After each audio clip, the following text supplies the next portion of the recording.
et bienvenue pour ce nouveau Test Talk de Test Achat. Aujourd'hui, nous allons parler d'assurance familiale et protection juridique. Et pour répondre à mes questions, j'ai à mes côtés notre experte France Kowalski. Bonjour France. Bonjour Doriane. Je pense qu'on est plus ou moins 80% des Belges à avoir une assurance familiale. Et je me demande si tout le monde sait vraiment ce que cette assurance familiale couvre. Alors, je te propose un genre de petit vrai ou faux. On va donner des exemples et on va voir si je réponds bien, si moi je sais aussi ce que mon assurance couvre. Donc, j'ai un premier exemple, c'est que je suis dans le hall de mon immeuble. J'ai déposé mes sacs de courses parce que je dois aller prendre le courrier dans ma boîte aux lettres.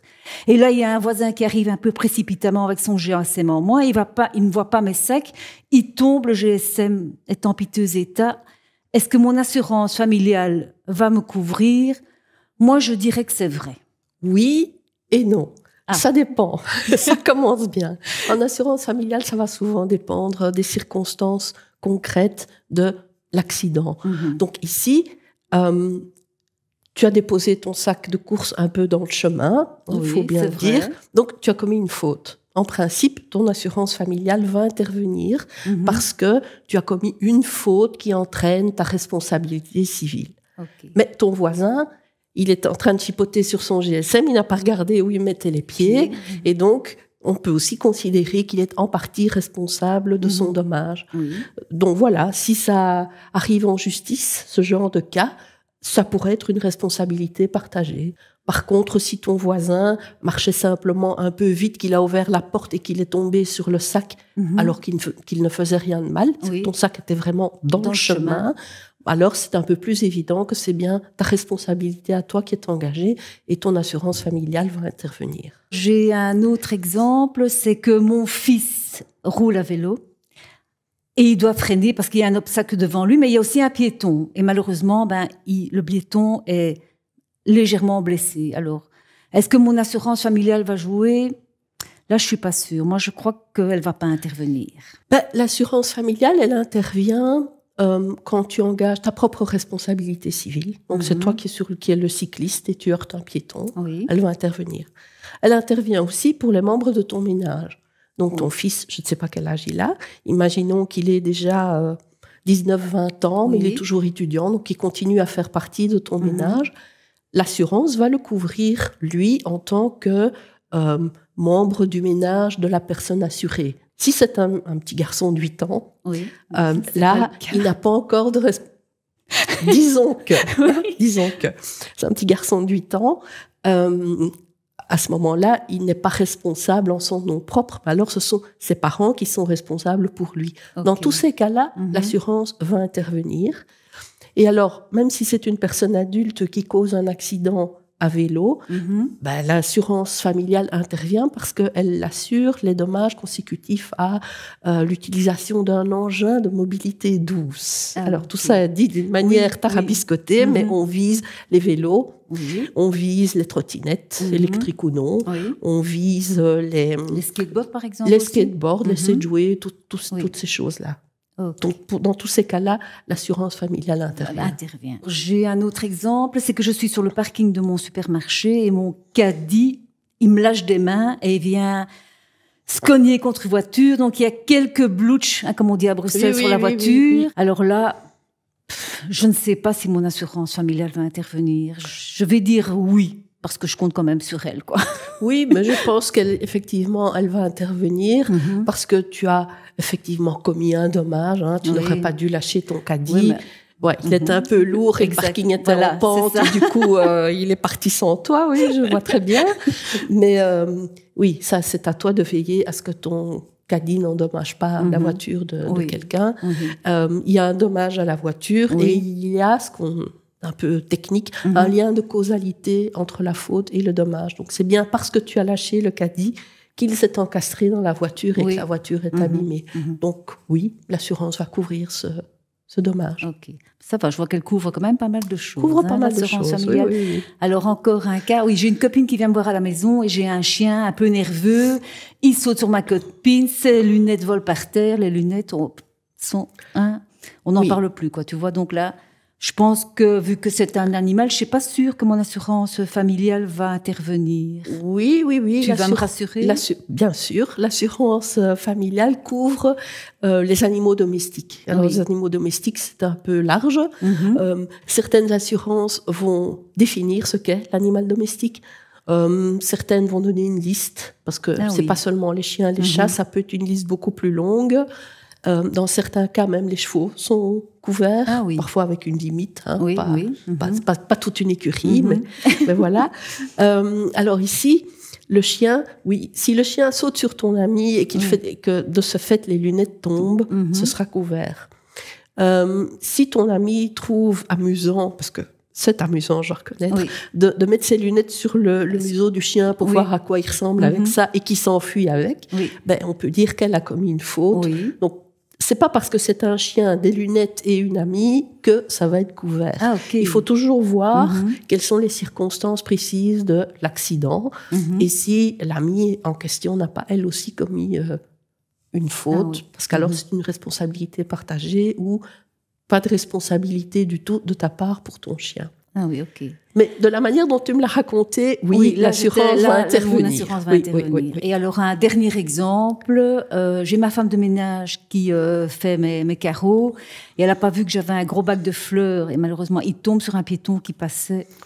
Donc, le piéton, il est un peu amoché. Mon bac de fleurs aussi, d'ailleurs, mais enfin, ça, c'est point grave. Donc, est-ce que mon assurance habitation... familiale. Pardon, je confonds des fois. Donc, familiale va intervenir. Alors, en principe, oui, parce que l'assurance familiale couvre aussi ton personnel de maison, si je puis dire. Donc, va couvrir ta femme de ménage, sauf si tu l'emploies dans le cadre du titre-service, parce que là, il y a déjà une assurance qui est prévue de ce côté-là. Mais si c'est pas dans le cadre des titres-service, ta familiale va intervenir. Mais pas seulement pour une femme de ménage, ça peut aussi être une babysitter, par exemple, ou une garde à domicile, ou enfin des gens qui viennent travailler chez toi, pour toi. Mais la familiale intervient. Avec un contrat d'assurance. Enfin, tu vois, si je fais appel à ma mutuelle pour une garde malade, ce sera l'assurance de la mutuelle. Alors c'est l'assurance de la mutuelle. C'est vraiment quand moi j'engage quelqu'un. Oui, voilà. Ok, ça va. Donc, on peut se rendre compte, et vous vous êtes rendu compte aussi que l'assurance familiale, elle intervient dans pas mal de cas. Donc, je pense qu'elle est vraiment utile, cette assurance familiale. Mais est-ce qu'elle est obligatoire, France? Non, c'est une assurance qui n'est pas légalement obligatoire. Mais comme tu l'as dit au début, 80% des personnes l'ont souscrite. C'est une assurance qu'on conseille vraiment vivement d'avoir. Alors, elle n'est pas obligatoire légalement, mais elle est réglée par la loi. C'est-à-dire que la loi prévoit le contenu minimal d'une assurance familiale, ce qui fait que la plupart des contrats sont des contrats de bonne qualité. Oui, c'est ça. Donc, je dis pas souvent que la plupart des contrats ou des services sont de bonne qualité, mais ici, c'est le cas. Ce qu'il y a, c'est que certaines assurances vont aller au-delà de la couverture minimale. Donc, il y en a qui sont meilleures, mais elles sont toutes de bonne qualité. Donc la base, on va dire. La base est bonne. Donc, c'est vraiment un type d'assurance qu'on conseille. Parce que tu as pris l'exemple de la femme de ménage qui fait tomber un pot de fleurs sur la tête du passant. Ça peut être très grave, ce genre d'accident. Alors, le passant, s'il est handicapé à vie ou s'il meurt, l'indemnité que tu risques d'avoir à payer pour couvrir ta responsabilité, mais ce sont parfois des millions d'euros. On ne pense pas à ça. Et donc, c'est une assurance qu'on conseille absolument pas pour l'histoire des lunettes de l'ami qui ont été mâchouillées. C'est pas ça le problème. C'est vraiment... Enfin, elle intervient pour ça aussi, je ne veux pas minimiser, mais ce sont de petits montants. Mais c'est une assurance qu'il faut vraiment souscrire, justement pour les cas où il y a des blessés graves, des décès, parce que dans ce cas-là, tu risques de devoir vendre ta maison, de devoir payer toute ta vie. On ne réfléchit pas suffisamment à ça. Alors, c'est une assurance qui coûte pas cher. Oui, c'est ce que j'allais te demander. Voilà. Le prix de cette pour assurance. le peu qu'elle coûte, il faut la prendre absolument. Tu as une idée de prix? Oui. C'est autour d'une centaine d'euros. un peu moins, donc pas plus, autour d'une centaine d'euros par an. Oui. Les tarifs varient un peu selon qu'on soit une personne seule, un couple ou une famille, mais ça varie pas énormément. Et donc, pour 100 euros par an... Oui, je crois que ça vaut la peine quand même de prendre ce type. S'il y a bien une assurance à prendre, c'est celle-là. Quoi. Oui. Et alors, il y a une histoire de franchise aussi, j'imagine. Oui. Alors, il y a plusieurs types de franchises. La franchise indexée, telle qu'elle est prévue dans la réglementation de l'assurance familiale, elle tourne aujourd'hui aux alentours de 330 euros. Okay. Et donc, ça veut dire que si tu as causé un dommage de 500 euros, ben, si l'assurance intervient, il y a 330 euros qui restent à ta charge. Oui. Il y a d'autres formules de franchise aussi. Le contrat peut prévoir une franchise anglaise, comme on appelle. Et à ce moment-là, si le dommage est supérieur au montant de la franchise, ben, l'assurance intervient pour le tout. Et il n'y a rien qui est laissé à ta charge. Et alors, j'ai aussi vu qu'il y avait une protection juridique. Oui. Je ne sais pas si toutes les assurances proposent cette protection juridique. Oui, en général, elles proposent une protection juridique. Et c'est quoi exactement cette protection juridique ? C'est généralement une option du contrat, mais certaines assurances familiales proposent la protection juridique d'office. Ah oui, c'est ça. Parfois, c'est inclus d'office, oui. Alors, c'est une assistance juridique, en fait, que ton assurance familiale te propose pour les cas qui sont couverts par l'assurance familiale. Ça ne va pas intervenir quand toi, tu es responsable d'un accident. Donc, on peut reprendre l'exemple de ton sac de course que tu as laissé traîner. Si ton voisin trébuche là-dessus, se blesse lourdement et invoque ta responsabilité civile, ton assurance, le volet RC vie privée, va intervenir pour rejeter, s'il y a moyen de rejeter ta responsabilité civile. Donc, c'est vraiment le volet de la couverture familiale qui va intervenir dans ce cas-là. Par contre, si c'est toi qui trébuches sur le sac de course du voisin, à ce moment-là, toi, tu veux invoquer la responsabilité civile du voisin. À ce moment-là, si toi, tu as une assurance familiale avec protection juridique, cette protection juridique va intervenir pour toi. Donc, la protection juridique de l'assurance familiale intervient quand tu es victime. Ah oui, donc quand on est victime. Pas quand tu es l'auteur, quand tu es victime. Et ça doit être aussi victime d'un accident qui entre dans le cadre de la responsabilité civile. Je dis ça parce que il y a d'autres protections juridiques. Ah oui. Ah oui, donc tu peux avoir dans l'assurance auto, tu as aussi un volet protection juridique. Et dans l'assurance habitation aussi, il y a un volet protection juridique. Toutes ces protections juridiques-là sont des protections juridiques limitées. Qui interviennent dans le cadre de cette assurance-là. Et donc, si tu me demandes, si je te demande, est-ce que tu crois que c'est utile d'avoir une protection juridique en assurance familiale ? Ça peut. Enfin, maintenant, si c'est dans le package, autant le prendre. Mais la protection juridique dans l'assurance qui est incluse dans l'assurance familiale ou que tu peux prendre en option, c'est toujours une garantie assez limitée.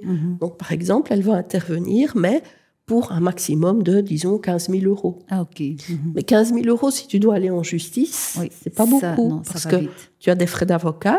Si tu es victime d'un accident, tu as sans doute aussi une expertise pour déterminer ton état médical, disons. Une expertise médicale, ça coûte de l'argent. Donc, avec 15 000 euros, tu n'iras pas loin. Mais, comme c'est un volet, un complément, disons, à l'assurance familiale, si tu n'as pas un contrat d'assurance protection juridique spécifique, je vais peut-être en dire un mot encore de ce que c'est, ça vaut la peine de prendre la protection juridique de l'assurance familiale. Si tu n'as rien d'autre, prends-le, ça coûte pas grand-chose, c'est une petite option. Bon, tu paieras peut-être 20 ou 30 euros de plus par rapport la peine, par an, c'est pas grand-chose, donc prends-la. Donc c'est un bon conseil, c'est de prendre cette protection juridique. Oui, c'est un bon conseil. Mais il y a un autre conseil qu'on peut donner. Il y a un autre conseil qu'on peut donner. Oui, les assurances, c'est toujours compliqué. C'est que tu peux aussi souscrire un contrat, une protection juridique étendue. Et dans ce cas-là, évidemment, ça coûte beaucoup plus cher. Là, on est de l'ordre beaucoup plus cher, c'est c'est plusieurs centaines d'euros. Là, c'est 400, 500, 600 euros. Ça dépend un peu de ce qui est prévu dans les conditions. Mais ça, c'est une protection juridique qui va intervenir pour beaucoup plus de situations de ta vie. Oui. Ça peut intervenir pour tes problèmes de voiture, d'habitation, voilà. Ça peut couvrir parfois des situations contractuelles, ce qui n'est pas le cas avec la protection juridique de l'assurance familiale. Donc c'est beaucoup plus large. Okay. Les montants assurés sont aussi beaucoup plus élevés. Là, on parle de 100 000 euros, 200 000 euros. Oui. Si tu as une protection juridique étendue, à ce moment-là, tu n'as pas besoin de la protection juridique familiale. Bien, France, merci pour ce chapitre assurance familiale. En tout cas, moi, j'ai un peu mieux cerné la chose et je me rends compte que c'est vraiment utile et que ça répond quand même à pas mal de dommages qui peuvent arriver dans la vie de tous les jours. Donc, n'hésitez pas à liker cette vidéo, à retrouver le dossier sur notre site internet, à la partager, cette vidéo, et à nous suivre aussi sur les réseaux sociaux tels que Facebook et Instagram. Et je vous remercie pour votre attention et je vous dis à la prochaine. Et merci à France pour tous ces bons conseils. Merci à toi, Doriane.